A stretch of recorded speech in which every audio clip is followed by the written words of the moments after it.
Hello കൂട്ടുകാരെ, നമ്മുടെ breakfast എന്ന അപ്പമാണ്. നമ്മൾ അപ്പം തയ്യാറാക്കുന്നത് എങ്ങനെയെന്ന് നമുക്കൊന്ന് നോക്കാം. 8 മണിക്കൂർ കുതിർത്ത പച്ചരി, അതിനാനുപാതികമായിട്ടുള്ള തേങ്ങ, ആവശ്യത്തിനുള്ള ഉപ്പ് എന്നിവ ചേർത്ത് മിക്സിയിൽ നന്നായിട്ട് നല്ല കുഴമ്പ് പോലെ നല്ല സോഫ്റ്റായിട്ട് അരച്ചെടുക്കണം.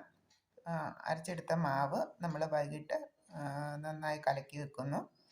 വെളുപ്പിനെ ഒരു 5 മണിക്കോ 6 മണിക്കോ നമുക്ക് ചുട്ടെടുത്താൽ കുട്ടികളൊക്കെ ഇഷ്ടപ്പെടുന്ന നല്ല സോഫ്റ്റ് പഞ്ഞി പോലത്തെ പാലപ്പം നമുക്ക് ചുട്ടെടുക്കാനായിട്ട് സാധിക്കും. വീട്ടമ്മമാർക്കൊക്കെ വളരെ ഉപകാരപ്രദമാണ് ഈ ടിപ്പ്.